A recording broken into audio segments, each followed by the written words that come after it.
네, 안녕하세요. 그래서 오늘 제가 이제 물경력에 대해서 좀 알려드릴 테니까 여러분들이 물경력을 하지 마세요. 근데 제가 미리 좀 말씀드릴 거는 물경력은 이제 회사 생활은 했을 때 실제로 뭐 이렇게 지원을 할 때 뭐 이렇다 할 거리가 없는 그런 경우죠. 그러니까 여러분들에게 질문을 좀 해봤더니 많은 분들이 참여하셨어요. 되게 짧은 시간이었는데 6,000명 넘게 이 내용에 참여를 하셨고 1위가 43%. 이직을 하고는 싶은데 물경력일 것 같아요. 43%가 6,300명, 뭐 그냥 편하게 6,000명 잡으시다. 그 중에 43%니까 약 2,400명, 지금 6,300명이라고 하면은 한 2,500명 이상이 물경력을 걱정하고 계신 거죠. 지금 저기에 저 문항에서 저기서 딱 보면은 물경력일 것 같아요. 이제 이런 거는 사실 확신이 없는 경우야. 확신이 없는 경우인데 여러분들도 지금 내 경력이 물경력이냐 아니냐는 거가 지금 굉장히 고민되시죠. 뭔가 판단을 딱 해줬으면 좋겠지. 그래서 제가 오늘 그걸 아주 구체적인 내용을 넣어드릴게요. 자, 그럼 우리 물경력이 무엇인지 한번 좀 알아보도록 하죠. 자, 물경력이 뭘까요? 물경력? 제가 주구장창 얘기한 게 뭡니까? 여러분 필살기만 준비하라 그랬죠. 필살기. 필살기로 사용할 수 없으면 그건 무조건 물경력입니다. 필살기로 사용할 수 없는 경험만 가득하다. 자, 이거를 어떻게 할 수 있죠? 어떻게 한번 알아볼 수 있을까요? 경력기술서로 써보면 알 수 있습니다. 이 필살기를 사용할 수 있는 경험이 몇 개나 있냐를 우리가 어떻게 해볼 수 있을까요? 저게 없으면 일단 서류 합격 자체가 불가해요. 경력이 여러분 더 알짜롭는 거 아세요? 경력 서류는 진짜 알짜롭어요. 뭐 자소서 안 봅니다. 경력은 딱 하나만 보면 돼요. 뭐 보죠? 경력기술서. 그래서 여러분들은 이직을 준비하신다면 일단 뭐부터 해야 돼요? 경력기술서부터 작성하셔야 돼요. 경력기술서를 다 써봤는데 필살기로 쓸만한 게 없다. 수치화된 성과가 없다. 그러면 이직 불가하다고 그냥 보시면 됩니다. 물론 아주 간혹 가다가 수평이동은 가능할 수 있어요. 물론 수평이동 가능하죠. 근데 성장하는 기업이면 뭐 그래도 가능은 하겠죠. 그래서 일단은 물경력이라는 제가 기준을 좀 굳이 드리자면 기술서를 써봤는데 필살기로 사용할 수 없다라면 그거는 그런 경험이 뭐 없다. 너무 없다. 그렇다면은 지금은 이직이 쉽지 않을 확률이 매우 높습니다. 자, 두 번째는요. 너무 짧은 이동으로 막 가득 차 있는 경력 있죠? 이거 너무 짧다 핵심은 6개월 이내. 그리고 이거의 기준은 직무입니다. 예를 들어서 영업인데 어디 영업을 하다가 어떤 영업 관리를 하다가 영업 지원 잠깐 갔다가 방문 영업을 했다가 뭐 이렇게 왔다 갔다 하는 거는 영업이라는 큰 틀 안에서 크게 뭐 사용이 없을 것 같아요. 크게 상관이 없는데 직무 자체가 자주 이동하는 거 있죠? 직무 자체가 자주 이동하는 거는 사실상 경력으로 인정을 못 받습니다. 아주 뭐 예외 경우는 이런 거예요. 프리랜서나 컨설턴트 뭐 이런 경우는 프로젝트 베이스로 움직이기 때문에 뭐 그럴 수도 있을 것 같아요. 근데 일반적으로 회사에 정규직으로 다니셨거나 뭐 계약직은 다 포함인데 그렇게 다니셨던 분들은 저 기간은 답이 아닙니다. 그 데니님이 이런 질문 좋은 질문을 했어요. 경력자는 자소서 거의 소용없다는 건가요? 준비하는 것 중에 가장 스트레스. 그렇죠. 그런데 제가 아까 말씀드리는 의도는 뭐냐면 신입은 경력 기술서라는 게 없어요. 대부분. 그렇다 보니까 볼 게 없어. 그러니까 자소서를 읽어볼 수밖에 없고 대략적으로도 체크를 해야 되는 거예요. 근데 경력은 자소서가 아니라 경력 기술서를 보면은 자소서를 읽을지 말지가 판단이 끝나요.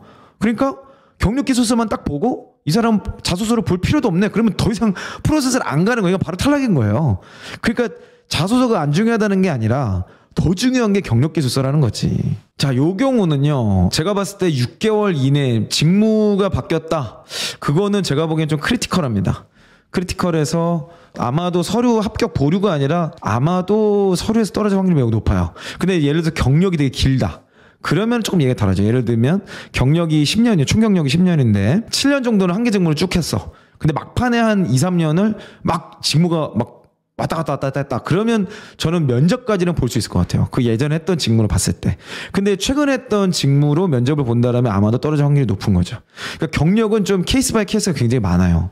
제가 보면 이제 해석을 좀 해드릴 수 있는데, 자, 스스로 기획을 하지 않은 일. 자, 이게 이제 핵심입니다. 자, 제일 중요한 게 뭐죠? 시키는 일만 했어? 그럼 여러분은 100% 물경력입니다. 이거는 뭐 고민할 필요도 없어. 그러니까 3C, 4P로 분해가 안 되잖아요.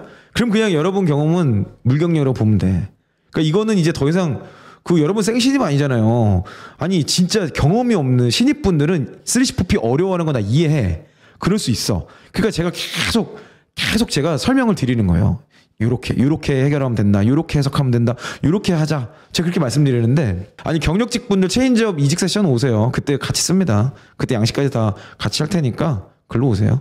자, 그래서 어찌됐건 간에 여러분이 시키는 일만 하면은 이직 어려워요. 그러니까 제가 진짜 그 경력직 분들, 현직자분들을 많이 만나잖아요. 그분들한테 제가 막 얘기하거든요. 여러분 시키는 일만 하지 마세요. 그러면은 댓글에 막 연락 막 악플이 달려. 됐다. 시키는 일만 하면 된다. 뭐 회사가 내 인생 책임져주냐? 열심히 하지 마. 뭐 노예 되지 마. 뭐 이런 얘기를 하는데 그건 너무 근시안적이고 진짜 정말 아무 생각이 없는 거야. 그런 사람도 이직 못해요. 그러니까 이직을 하려면 결국은 뭐야? 남들보다 뭔가 잘했던 게 뭐 있어야 되거든. 아니, 남들보다 잘한 게 없는데 이직받는 회사는 뭐 바보입니까? 뭐 멍청이에요. 그걸 왜 뽑아? 아니, 생신입이니까 가능성을 뽑지. 여러분, 경력이 딱 되는 순간요, 여러분은 철저하게 숫자로 평가받아요. 그러니까 내가 진짜로 여기 지금 아마 생신입 분들도 있으실 텐데, 내가 진짜 수치화 어렵다고 응석바지 하는 건 나 진짜 생신이까지, 대학생까지는 내가 그래도 응석바지 해줄게. 그건 뭘 잘 모르니까. 그죠? 그러니까 그런 분들만 만나는 사람들은 뭐 수치화 안 해도 돼, 두 가지씩 안 해도 돼, 뭐 이런 소리 할지도 모르겠어. 뭐 그건 그분의 수준이 낮으니까 어쩔 수 없는 거고, 경력인데 수치를 못한다? 이거를 뭐라 그래요? 실력이 없는 거야. 이거는 이 실력이 없다는 거를 스스로 증명하는 것밖에 안 돼요. 그죠? 근데 제가 왜 신입한테도 수치화 두 가지씩을 강조해요? 그거를 하는 순간, 성공해내는 순간 분명히 얘는 신입인데 경력 같은 사람인 거야. 그러면 안 뽑겠어요? 무조건 뽑지. 그죠? 자, 그래서 스스로 기획을 하지 않은 일. 자, 이게 뭐예요? 이걸 전문 용어로 뭐라 하는지 아세요? 오퍼레이팅이라 그래요. 오퍼레이팅. 뭐 지원은 무조건 물경력을 하는데 아니에요. 제가 많은 그 기업들 인사 담당자들 만나잖아요. 그리고 거기 기업 대표님들을 만나면 인사팀을 교육시켜달라는 요청을 가끔 받아요. 그 리더십 교육도 좀 시켜달라는 요청을 받고. 근데 그분들은 생각하길 싫어해. 그런 분들이 너무 많아. 그러니까 인사 총무야. 자, 총무가 뭐 하는 사람이에요? 지금 그러니까 예시를 내가 그냥 단적으로 들어볼게. 여러분 다 똑같아요. 제가 예시를 워낙 잘 아는 영역이니까 제가 그걸 예시를 드는 거야. 자, 여러분 인사 총무. 그러니까 뭐 경영지원이라고 칩시다. 아까 다 총무 뭐 하는 사람이에요? 맨날 도시락 사오는 사람이에요? 무슨 뭐 저 연필하고 여러분 빨리 얘기해봐. 아니, 듣기 무섭다 하지 말고 회사에 엄마가 하는 게 뭐예요 대체? 결제 통보. 그렇지. 그거 다 뭐예요? 아, 오늘 좀 너무해요? 아니, 경력이니까 다 여러분 경력자들이 온 거니까 현실을 얘기해줘야지. 이런 얘기 저밖에 안 하지 않나요? 그잖아. 이런 얘기 저라도 해야지. 누가 하겠어. 현실을 정확하게 알려줘야지. 싫으면 말씀하세요. 제가 아주 그 순화 버전으로 얘기할게요. 총무의 본질적인 과업은 자산 관리. 관리라는 게 뭐예요? 생산성을 높이는 거죠. 내가 이걸 관리를 했어? 그럼 예전보다 더 쉬워지든지 편해지든지 빨라지든지 산출물이 올라가야 돼. 그게 총무의 과업이에요. 근데 총무팀이 그러니까 다 그런 건 아닐 거예요. 그러니까 제가 이렇게 막 단정적으로 얘기하는 게 아니고, 제가 만나봤던 많은 총무팀들은 안타깝게도 시키는 일만 해요. 직원들이 고객이라고 말은 하는데 진짜 직원들에게 도움되는 거를 잘 안 하시더라고. 그래서 제가 참 안타깝다는 생각이 많이 들어요. 그러니까 지금 제가 이거 중요한 얘기하는 거예요. 스스로 기획을 하지 않잖아요. 기획의 핵심이 뭐예요? 기획의 핵심은 숫자를 바꾸는 거. 숫자를 바꾸는 거. 숫자를 바꿀 수 있는 기획을 내가 스스로 제안해보고 그걸로 무언가를 이전에 회사가 했던 방식을 바꾸는 거야. 그러니까 결과물이 바뀌는 거죠. 내가 뭔가 프로세스를 바꾸고 또는 일하는 방법을 바꾸고 일하는 사람을 바꾸고 이런 것 때문에 결과물이 바뀌게 만들었던 그 경험이 진짜 필살기인 거예요. 근데 시키는 일만 하는 사람은요, 면접 가면 다 뽀록 납니다. 정말로. 제 그 면접, 그 모의 면접이 신입 버전이긴 하지만 경력분들도 한번 해보세요. 경력, 그거 뭐 신입 거를 내가 왜 뭐 이거 아니에요. 여러분 그거 진짜 모르는 소리예요. 여러분 한번 그 질문 답변해보세요. 그러면은 여러분 답변이 막 어딘가에서 막혀. 그러면은 진짜로 제안을 해보고 바꾸고 이래야 되는 거죠. 자, 파견을 가건 계약직을 하건 중요한 건 뭐예요? 내가 기획해서 내가 성과를 뭔가 제안해보고 따내봤던 거. 요런 거가 진짜 중요한 성장이라고 할 수 있겠죠. 내가 기획해보지 않은 일은 왜 안 될까요? 제가 이런 얘기 퇴사한 이용에서 진짜 많이 하는데 여러분 그거 다 오세요. 다 기본적으로 구독 박아놔. 자, 근데 어쨌든 시키는 일만 한 경우에는 왜 문제가 될까요? 왜 면접이 떨어질까요? 왜 이직이 힘들까요? 여러분 왜 이게 어렵다고 생각하세요? 한 일은 있는데 그걸 왜 했는지를 몰라요. 그래서 답변이 안 돼. Why라는 질문에서 다 걸립니다. 그걸 왜 그렇게 기겠어요? 왜 그런 분석 도구를 사용했어요? 왜 그것부터 했어요? 그게 최선이었나요? 뭐 이런 얘기 하잖아요. 이런 질문 들어가는 순간 그냥 백지돼 버립니다. 맞아요. 디테일을 몰라요. 목적도 몰라. 왜 그 목표를 세웠는지를 지금 생각해보면 그러네요. 그거는 제가 잘 모르겠는데요. 뭐 이렇게 되는 거야. 그죠? 그래서 기획을 해보는 게 중요해요. 기획을 해보는 순간 내가 몰입을 하게 돼요. 그리고 내가 주도했기 때문에 내가 생각하지 않았던 일이다 하더라도 과정에서 막 주도하게 돼 있어. 그러니까 그 과정에서 뭔가 남들이 안 했던 거, 남들이 몰랐던 거, 남들이 하지 않았던 활동까지 하게 되니까 그 적극성, 그 주도성, 그런 것 때문에 뽑는 거예요. 경력은 더더욱 그렇습니다. 신입도 그렇죠. 뭐 이거는 사실 신입 경력 차이를 둘 건 아닌데, 경력은 진짜, 그러니까 신입은 어느 정도 이해를 해준다니까. 근데 경력은 아니에요, 여러분. 기획 미치겠죠, 그죠? 3C4P 핵심이에요. 자, 그래서 물경력 진단하는 방법 조금 더 쉽게 말씀드릴게요. 경력을 뽑는 이유가 몇 가지 있어요. 왜 경력을 뽑을까요? 왜 경력 있는 사람들을 선호할까요? 대기업에서는 뭐 여러 가지 이유가 있는데, 비슷한 규모에 있었던 사람들 수평이동 시키는 경우가 많아요. 그러니까 이런 것들을 주변에서 보니까 무조건 대기업에서 시작해야 된다 이런 말들이 나오는 것 같아. 그 수평이동 때문에. 근데 인지시장을 자세히 들여다보면요, 수평이동만 있는 게 아니에요. 상승이동이 훨씬 많아요. 어떤 모든 기업에서 경력을 뽑는 이유의 첫 번째는 빈자리를 메꾸는 거예요. 빈자리를 메꾸는 거. 그러니까 이미 비슷한 규모의 시스템을 다뤄본 사람을 그냥 갈아 끼우는 거예요. 퇴사 때문에. 자연 퇴사율이 10% 정도 나옵니다. 모든 회사가. 물론 회사마다 조금씩 다르지만 자연 퇴사율을 보통 보면 한 7%에서 12% 정도 왔다 갔다 해요. 그 정도가 이제 왔다 갔다 하는데, 퇴사하는 사람도 있어. 그러니까 어쩔 수 없이 평이동을 시키는 거예요. 근데 이거는 뭐 사실 그냥 비슷한 경험? 그러니까 비슷한 규모에 있었던 사람이면 그냥 뽑을 수 있을 것 같아요. 자, 그런데 또 하나의 경우가 뭐냐면, 우리 회사에서 해본 적 없는 거를 역량을 채워넣기 위해서 뽑는 경우가 있어요. 수평이동을 한 경우에 만약에 내가 이전 회사에서 했던 경험이 이 회사에 옮겨서 안착이 안 되잖아요. 이런 얘기까지 해도 되나 모르겠네. 이런 얘기까지 해도 될지 모르겠는데, 그 회사에서는 그 사람에 대한 성장성을 더 이상 인정하지 않습니다. 결국 뭐냐면 잘못 뽑았다라는 평가로 가요. 그런 경우가 많아요. 그러니까 수평이동을 했는데, 아니 이전에 그 있던 사람보다 일을 못해. 그 사람보다 더 성과가 안 나. 그러면 그게 맞아요. 그 표현이 딱 정확해. 좀 팽당한다는 표현이 맞아. 여러분 왜 그렇게 했어요? 이거 되게 인지상정이거든요. 여러분 잘 생각해보세요. 그래서 경력은 신중해야 되고 잘 가야 돼. 자, 여러분 똑같은 경력이야. 똑같은 기간 일했어. 똑같이 뭘 했어. 잘 보세요. 그랬는데 퍼포먼스가 비슷해. 그럼 여러분 누구 승진시키겠어요? 누구 승진시키겠어? 당연히 공채 출신은 승진시키죠. 여러분 그거 너무 당연한 거 아니에요? 이거는 그 공채로 들어온 사람 입장에서 생각해봐. 경력으로 들어왔는데 저 사람은 다른 회사에 있다가 중간에 들어왔어? 근데 뭐 나랑 별 차이도 없는 것 같고 어떨 땐 나보다 일을 못하는 것 같아. 그러니까 당연히 우리 회사에 있었던 사람을 이거 너무 당연한 거예요. 그 사람 입장에서 생각을 해봐. 그러니까 이게 제가 보기에는 이 수평이동이 갖고 있는 양날의 검 같은 게 있어. 그러니까 뭐 모든 게 그럴 수는 없지만은 그 성과를 내는다는 게, 여러분들이 회사를 옮긴다는 게요, 사실은 옮기는 순간 뭐가 달라져요? 일하는 방식과 시스템이 다 달라지는 거야. 그래서 스스로 생각하고 분석하고 도전하는 연습을 안 하잖아요. 이동을 해가지고 적응하는 것도 쉽지 않아. 그러니까 수평이동이 뭐 사실 인원수는 많을지 모르지만 수평이동을 해서 잘 안착하는 확률이 그리 높지 않아요. 이거 생각보다 낮아, 생각보다.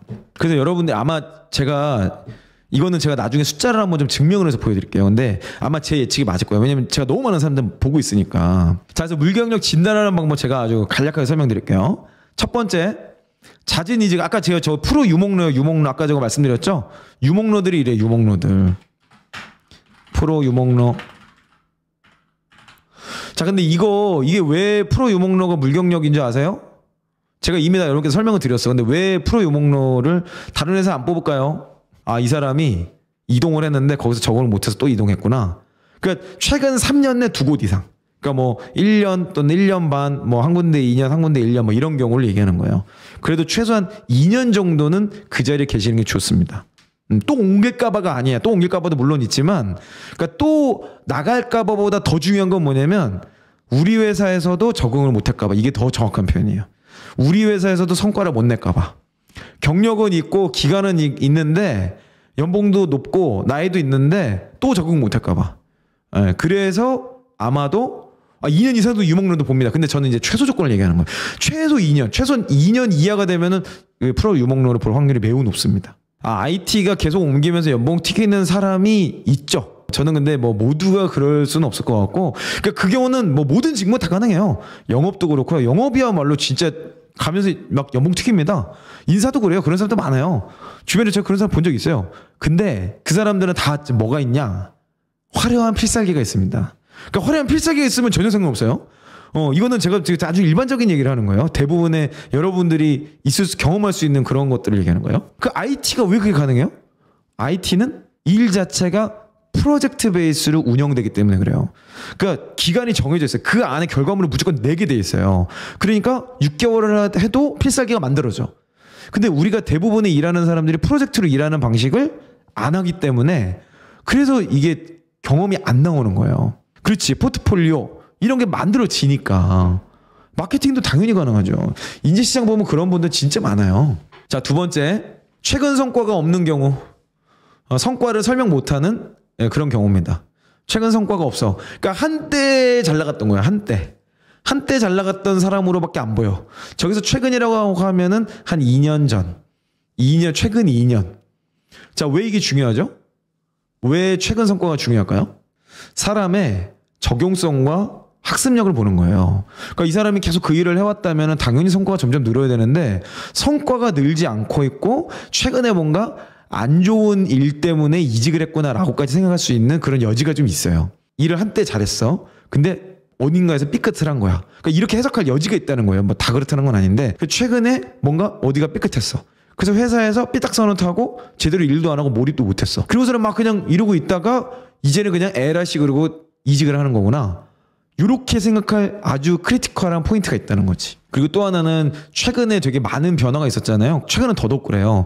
최근에 엄청난 업계 변화들이 많이 일어나는데 그 업계 변화에 적응을 했냐 못했냐 이런 것도 좀 볼 수 있을 것 같고. 그래서 어떻게든 여러분들은 필살기를 만드는 걸로 가시면 좋겠어요. 자, 세 번째, 직무 이동이 잦은 경우입니다. 직무. 여기서 항상 다 기간은 2년이라고 보시면 돼요. 2년 내에 2년 밑으로 계속 직무를 바꿨다. 자, 직무를 많이 바꿨다라면은 둘 중에 하나입니다. 뭘까요? 여기 적어놨는데 진짜 핵심 인재야. 그리고 잉여 인재거나. 그래서 핵심 인재여서 가는 곳마다 성과를 내는 거야. 그래가지고 여기서 하다가 야, 너 그만큼 했으면 됐어. 1년밖에 안 됐어? 괜찮아. 지금 딴 데 가. 너 그만하면 충분해. 그래서 막 옮기는 거야. 막. 아니면 아무 성과가 안 나거나. 근데 이거를 판단하는 기준이 뭘까요? 그냥 경력기술서 숫자만 보면 바로 나옵니다. 이건 뭐 오래 걸리지도 않아요. 아니, 이동했던 패스 쭉 보고 그 기간 대비 수치가 어떻게 바뀌었는지 딱 맞춰보면 끝나요. 그냥 끝나.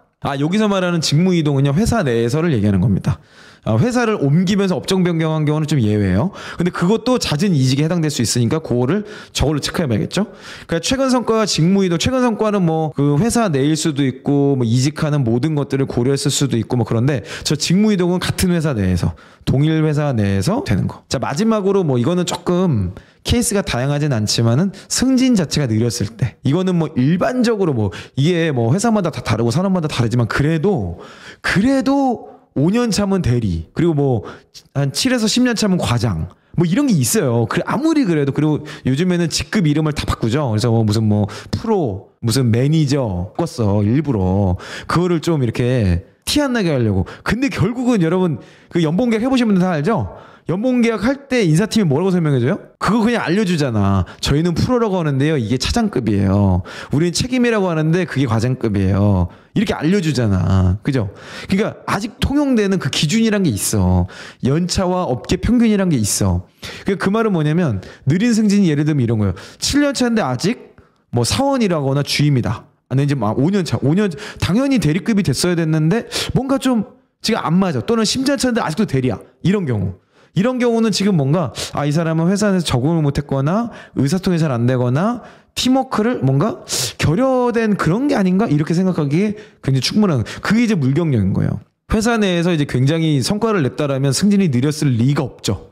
당연히 어떤 책임을 맡고 프로젝트를 맡고 이랬을 거란 말이에요. 또 이직 준비하시는 분들과 깊이 있는 이야기 나누도록 하겠습니다. 이상 이영이었습니다. 바이. 실패로 결국에 성공의 원리 얻는 걸 레슨에 있는 건 nothing 힘들게 여기까지 계속 버틴 걸 다 알 듯해